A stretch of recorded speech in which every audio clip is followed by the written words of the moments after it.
Good afternoon students. तो कैसे हैं आप सब? मैं साहिल रावत, आपका इंग्लिश मेंटोर। स्वागत करता हूं बच्चों आपका आज की क्लास में। तो चलते हैं सीधा क्लास की तरफ। और आज की क्लास में today's topic will be deep water. Deep water हमारा चैप्टर का नाम है और इसके बारे में हम पढ़ने वाले हैं। Now let's start this chapter, but before हम उसके पहले ऑथर के बारे में कुछ बातें जानेंगे, ठीक है। एज यू कैन सी, इसके ऑथर कौन है बच्चों? William Douglas. विलियम डगलस इसके ऑथर हैं। उनका आपको दिया गया है बच्चों date of birth 1898 to 1980। He was born in Maine, Minnesota, ठीक है। मेन मिनेसोटा में उनका जन्म हुआ था। After graduating with a bachelor of arts in English and economics, he spent 2 years teaching high school in Yakima. इससे हमें पता चल रहा है कि उनकी जो बैचलर थी, बैचलर ऑफ आर्ट्स किसमें थी बच्चों? इंग्लिश सब्जेक्ट में। और इकोनॉमिक्स में उन्होंने बैचलर्स अपनी कंप्लीट की थी। और बैचलर्स कंप्लीट करने के बाद उन्होंने 2 साल तक कहाँ पढ़ाया था बच्चों? एक स्कूल में पढ़ाया था, हाई स्कूल में, जो कि कहाँ था? याकीमा में था, ठीक है, located in Yakima. However, he got tired of this and decided to pursue a legal career. लेकिन फिर उसके बाद कुछ समय बाद वो अपने इस प्रोफेशन से थक गए और उन्होंने डिसाइड किया कि वो क्या करेंगे, कि लीगल करियर स्टार्ट करेंगे, यानी कि वो लॉ वाली लाइन में, कानून वाली लाइन में एंटर करेंगे। He met Franklin D. Roosevelt at Yale and became an advisor and friend to the president. उनकी मुलाकात फ्रैंकलिन रूजवेल्ट से हुई येल यूनिवर्सिटी में।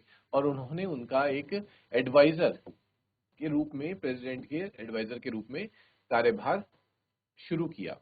Douglas was a leading advocate of individual rights. जो डगलस थे वो बच्चों क्या थे? लीडिंग एडवोकेट थे, सबसे आगे लीड करने वाले, जो इंडिविजुअल राइट्स के बारे में लीड किया करते थे। ही रिटायर्ड इन, उनकी रिटायरमेंट 1975 में हुई, with a term lasting 36 years. उनका जो टर्म था, उन्होंने जो कार्यभार निभाया कितने साल तक? 36 ईयर्स तक उन्होंने अपनी सर्विस प्रोवाइड करी। And remains the longest serving justice in the history of the court. और उनकी जो सर्विस है वो पूरे आज तक की हिस्ट्री में सबसे लंबी सर्विस रही है। The following excerpt is taken from Of Men and Mountains. ये एक एक्सर्प्ट दिया गया है बच्चों उनकी किताब का नाम क्या है? Of men and mountains by William Douglas. It reveals how as a young boy. इसमें हमें क्या पढ़ने वाले हैं इस चैप्टर में, कि जब विलियम डगलस एक यंग बॉय थे, एक छोटे बच्चे थे, तो विलियम डगलस नियरली ड्रोन्ड इन अ स्विमिंग पूल। वो एक स्विमिंग पूल में डूबने वाले थे। इन दिस ऐसे he talks about his fear of water. और इस ऐसे में, इस कहानी में वो बताएंगे कि किस तरह से, किस हद तक वो पानी से डरा करते थे। And thereafter how he finally overcome it. And उन्होंने इस डर को कैसे क्या किया? ओवरकम किया, काबू में किया। Notice how the autobiographical part of the selection is used to support his discussion of fear. और यहाँ पे इस चैप्टर में बेसिकली हम क्या डिस्कस करने वाले हैं? जो ये डर होता है, फेयर होता है, हर व्यक्ति के अंदर ये फेयर होता है। जैसे कि विलियम डगलस के अंदर पानी का डर बैठ गया था। और ये डर कहाँ से आता है बच्चों? हमारे कोई बैड एक्सपीरियंसेस, हमारे कुछ खराब अनुभवों से ही के कारण ही हमें, हमारे मन में क्या बैठ जाता है? डर बैठ जाता है। और किस तरह से वो डर हमें कमजोर बनाता है और कैसे हम उस डर पे काबू कर सकते हैं, इस चैप्टर में हम ये सीखने वाले हैं। आई होप बच्चों यहाँ तक आप सभी को क्लियर है।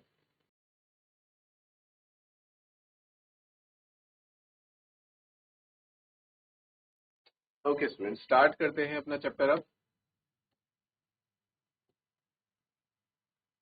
It happened when I was 10 और 11 years old। ये इंसिडेंट उनके साथ कब हुआ? जब वो 10 या 11 साल के थे। I had decided to learn to swim. मैंने ये डिसाइड किया था कि मैं अब स्विमिंग करना सीखूंगा, यानी कि तैरना सीखूंगा। There was a pool at the YMCA in Yakima that offered exactly the opportunity. और वहां पे क्या था बच्चों? बताते हैं कि पूल था कहाँ पे? YMCA में। YMCA बच्चों आपने देखा होगा, आपके अगर जैसे कुछ बड़े शहरों की हम बात करें, देहरादून हो गया, दिल्ली हो गया, इस तरह की काफी कुछ टाउन सिटीज में हमें YMCA लड़कों के लिए और YWCA लड़कियों के लिए देखने के मिल जाता है, जहाँ पे इस तरह की स्पोर्ट्स एक्टिविटीज होती है। तो याकीमा में भी एक YMCA था जहाँ पे स्विमिंग सीखने की अपॉर्चुनिटी उन्हें मिली। The Yakima river was treacherous, mother continually warned against it. वो कहते हैं कि जो याकीमा रिवर थी वो भी क्या थी बच्चों, ट्रैकरस थी, यानी कि उस पे भी लोग स्विमिंग वगैरह किया करते थे। लेकिन जो मेरी मदर थी वो कभी नहीं चाहती थी कि मैं वहां स्विमिंग करने जाऊं, और मुझे उसके लिए हमेशा क्या करती थी, वार्न करती थी कि मैं कभी वहां ना जाऊं। And kept fresh in my mind the details of each drowning in the river, और बार बार मुझे बताती रहती थी कि कितने लोग उस रिवर में डूबते रहते हैं, ताकि मैं उस रिवर से दूर रहूं।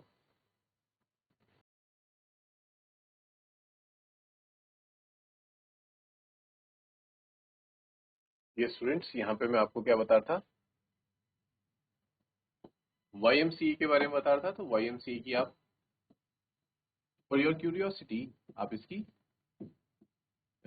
फुल फॉर्म भी नोट कर सकते हैं, यंग मैन्स क्रिश्चियन एसोसिएशन।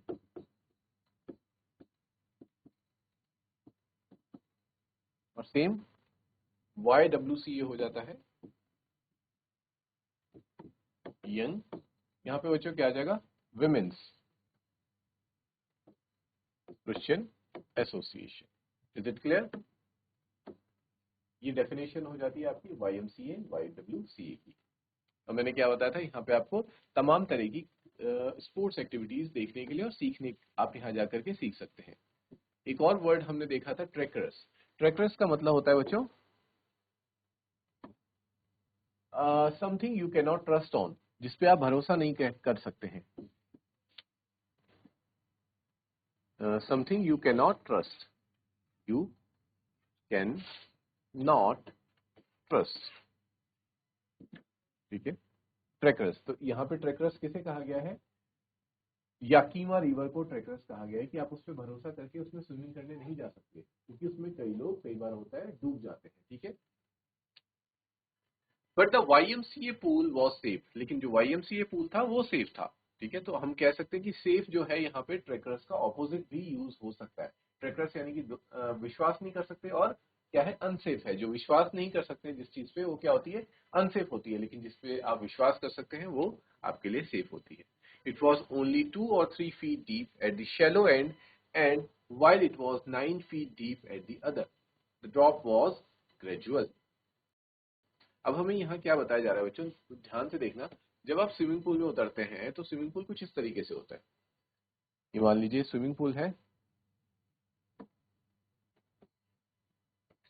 जो इसका एक एंड है इस तरह से।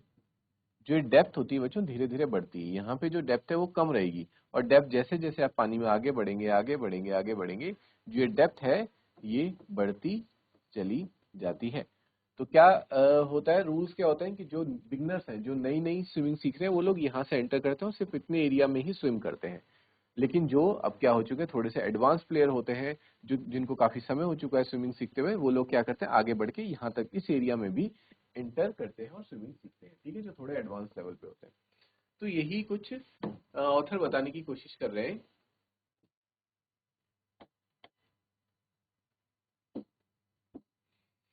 कि YMCA सेफ था वहां का स्विमिंग पूल, क्योंकि जो उसका शेलो एंड था, जो ऊपर वाला एंड था, वो सिर्फ और सिर्फ 3 feet डीप था, यानी कि ज्यादा डीप नहीं था। और जो दूसरा वाला एंड था वो थोड़ा डीप था, दैट वाज 9 feet डीप, ठीक है।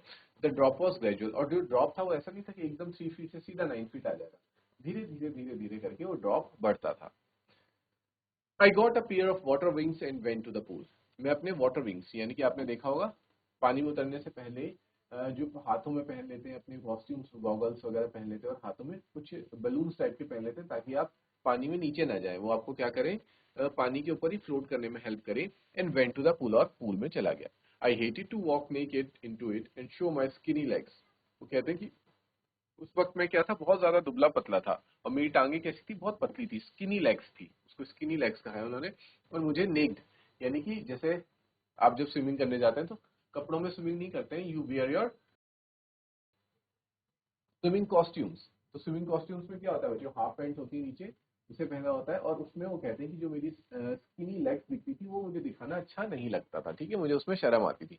But I subdued my pride and did it, लेकिन वो कहते हैं कि पर मैंने अपने जो प्राइड था, अपना जो, आप कह सकते हैं हर इंसान को एक शर्म आती है, वो प्राइड फील करता है तो उसे वो चीजें साइड रखनी पड़ी कि भाई ठीक है, अगर मुझे स्विमिंग सीखनी है तो मुझे अपने प्राइड को साइड में रखना पड़ेगा, और अगर भले ही मेरा मजाक भी उड़ता है तो कोई बात नहीं, उड़ने दिया जाए। From the beginning however I had an aversion to the water when I was in it. वो कहते हैं कि जैसे ही शुरुआत से ही, जैसे ही मैं पानी में उतरा, मेरे अंदर कुछ ना कुछ हल्का फुल्का उसके लिए डर तो था। ठीक है, यहाँ तक सभी को क्लियर है?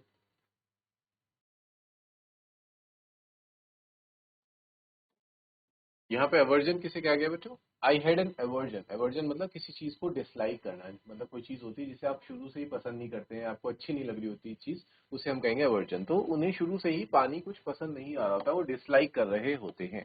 ठीक है, अवर्जन मीन्स डिसलाइक करना।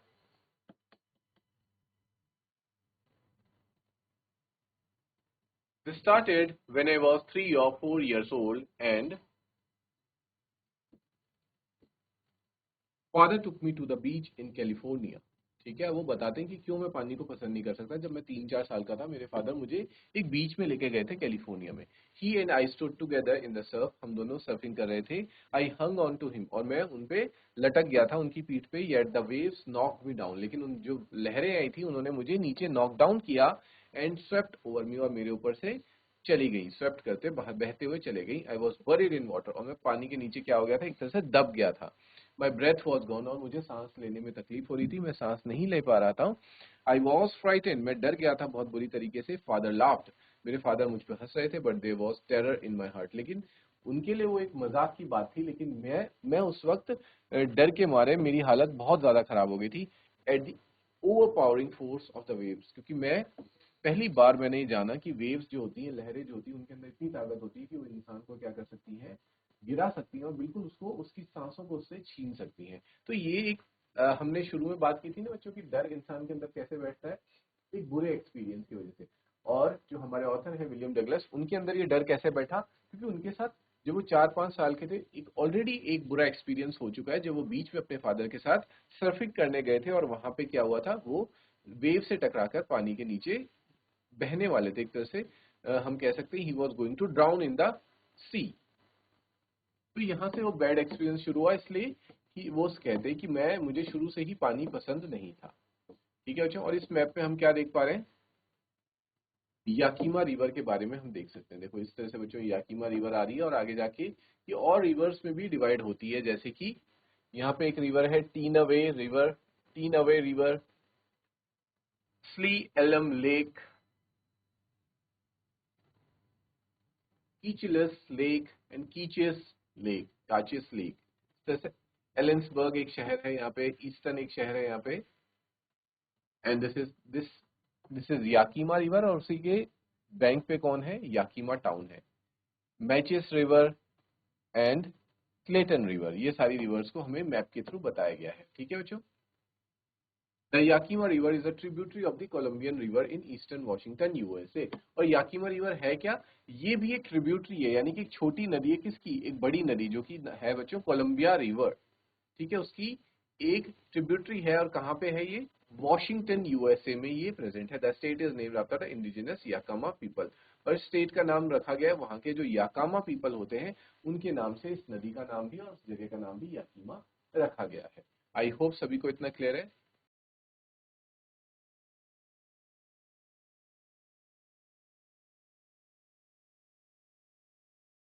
Next, my introduction to the YMCA swimming pool revived unpleasant memories and stirred childish fears।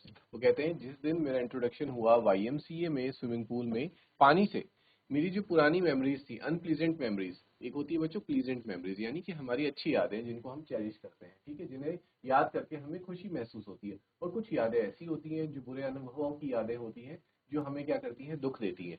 तो ये वो उन्हीं यादों में से एक है जिन्हें कहा गया है अनप्लीजेंट मेमोरीज।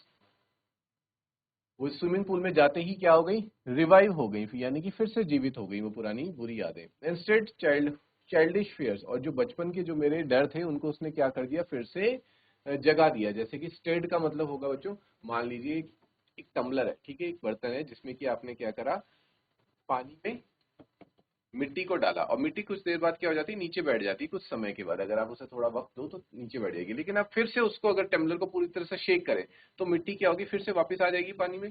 ठीक उसी तरीके से अगर हम फिर से उसी चीज के पास जाएंगे जिससे हमारे कुछ अनप्लीजेंट मेमोरीज जुड़ी हुई है, तो वो क्या होता है, हो जाती है, फिर से रिवाइव हो जाती है। ठीक, but in a little while I gathered confidence, लेकिन थोड़ी देर में फिर धीरे धीरे मेरे अंदर कॉन्फिडेंस भी आया। I paddled with my new water wings, और मैं जो मैंने नए वाटर विंग्स पहने हुए थे उनकी मदद से क्या करने लगा, पेडल करने लगा। Watching the other boys and trying to learn by aping them, मैं दूसरे लड़कों को देख रहा था और मैं उन्हें क्या करने की कोशिश कर रहा था, एपिंग। एपिंग वर्ड कहाँ से आया बच्चों, एप्स से। एप्स यानी कि मंकीज। मंकीज क्या करते हैं, कॉपी करते हैं ना, यस। तो एपिंग का मतलब होता है to copy. Clear?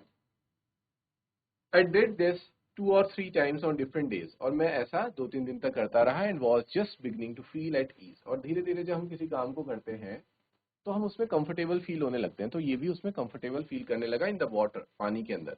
When the miss adventure happened, और उसी दिन क्या हुआ, एक मिस एडवेंचर यानी कि मिस, हम कह सकते हैं एक दुर्घटना हुई, एक गलत चीज हुई जो नहीं होनी चाहिए थी, वैसा एडवेंचर हो गया। ठीक है,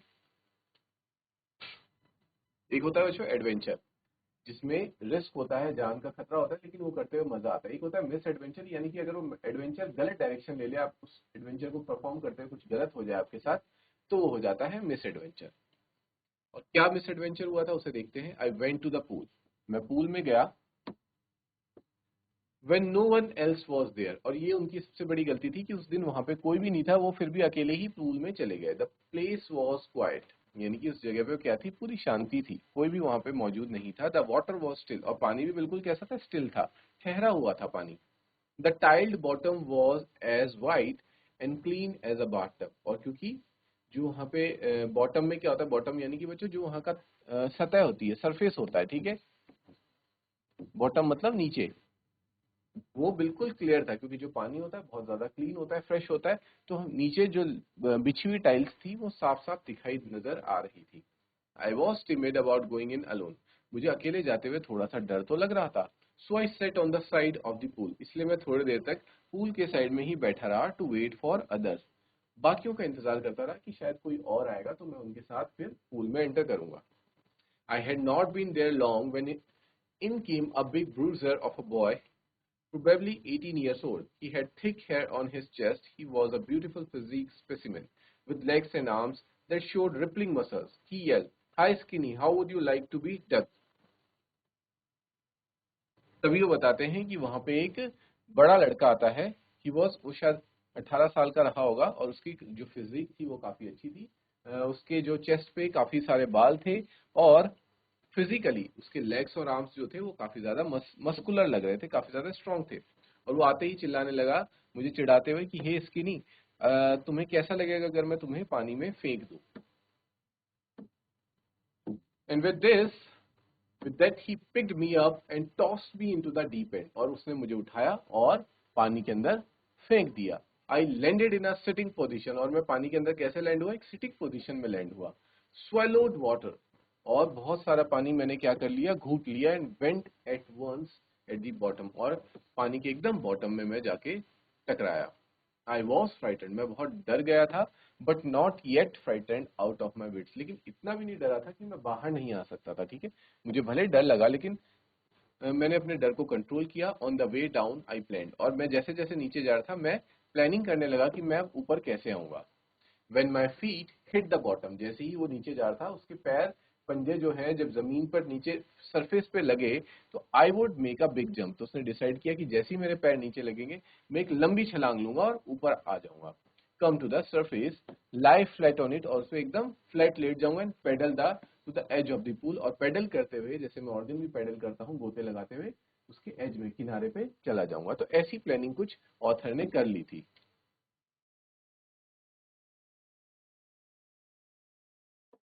it seemed a long way down, लेकिन जैसे ही उन्होंने प्लानिंग तो कर ली, लेकिन वो जब नीचे जा रहे थे तो उन्हें ऐसा लग रहा था कि जो रास्ता है बहुत ज्यादा ही लंबा होता जा रहा है, यानी कि सरफेस नहीं आ रहा था, उनके पंजे एक सरफेस को टच नहीं कर पा रहे थे। Those 9 feet were more like 90, और वो 9 फीट ऐसा लग रहा था कि जैसे 90 फीट होगा, और नीचे जो सतह थी वो आ ही नहीं रही थी। And before I touch bottom my lungs were ready to burst, और बॉटम टच करने से पहले ही जो मेरे लंग्स थे उनमें पूरी तरह से पानी भर गया था और ऐसा लग रहा था कि वो अभी फटने वाले हैं। जैसे बैलून होता है बच्चों, बैलून में अगर आप एक्सेस हवा, एयर या फिर पानी भर दें तो क्या होता है, वो फट जाते हैं। तो वैसे ही महसूस कुछ ऑथर को भी होता है कि मेरे लंग्स के अंदर अब इतना पानी जा चुका है कि वो फटने ही वाले हैं। But when my feet hit bottom, I summoned all my strength and made what I thought was a great spring upwards. लेकिन जैसे ही मेरे पंजों ने बॉटम को टच किया, मैंने अपनी जितनी भी ताकत थी, जितनी भी स्ट्रेंथ थी, वो पूरी ताकत लगाई और एक लंबी छलांग लगाई ऊपर की तरफ। I imagined I would bob to the surface like a cork. और मुझे ऐसा लगा कि मैं सरफेस पे आके सीधा पहुंचूंगा। जैसे एक आपने देखा होगा बच्चों, कॉर्क होता है, कई बार वो बॉटल्स वगैरह, शैंपेन की बॉटल्स वगैरह जो होती हैं उनमें भी लगा रहता है, तो उसी तरह से कुछ। ठीक है बच्चों, जिसका क्या होता है, जो कि बहुत लाइट होता है। और लाइट किस लिए होता है, क्योंकि जो उसकी डेंसिटी है, डेंसिटी काफी कम होती है उसमें।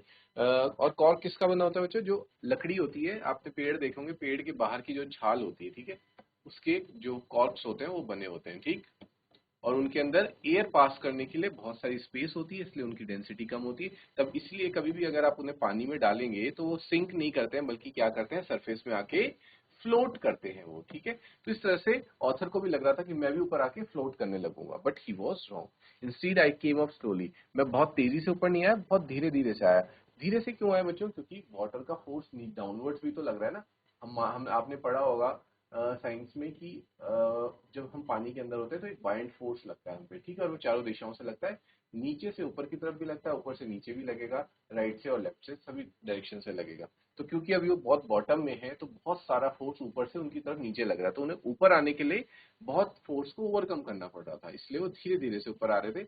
I open my eyes and saw nothing but water. मुझे लगा कि शायद पानी, मैं सरफेस पे पहुंच चुका हूं। मैंने अपनी आंखें खोली लेकिन मुझे कुछ भी दिखाई नहीं दिया पानी के अलावा। Water that had a dirty yellow tinge to it. I grew panic. और मुझे पैनिक हो गया, मैं पैनिक मोड में आ चुका था क्योंकि मैं ऊपर नहीं पहुंच पा रहा था। I reached up as if to grab a rope and my hands clutch only at water. मुझे लग रहा था मैं ऊपर आके किसी रोप वगैरह को पकड़ लूंगा, लेकिन मेरे हाथों में तो सिर्फ और सिर्फ पानी ही हाथ लग रहा था। I was suffocating. मेरा दम घुट रहा था। सफोकेटिंग का मतलब है बच्चों दम घुटना। I try to yell. मैंने चिल्लाने की कोशिश करी, but no sound came out, क्योंकि अगर आप पानी के अंदर चिल्लाएंगे तो उसका कोई बेनिफिट नहीं है, आवाज बाहर नहीं आएगी। Then my eyes and nose came out of the water but not my mouth. तो इतनी कोशिश करने के बावजूद भी सिर्फ और सिर्फ जो मेरा नोज है और आईज है वही पानी के तक पहुंच पा रहे थे, लेकिन जो मेरा मुंह है, जहां से मुझे सांस चाहिए थी, जहां से मैं चिल्ला पाता, वो बाहर नहीं आ पा रहा था। और आप जितना चिल्लाने की कोशिश करेंगे पानी के अंदर, तो पानी उतना ही ज्यादा आपकी बॉडी में एंटर करता रहेगा, ठीक है। तो कुछ ऐसा ही ऑथर के साथ भी हो रहा था।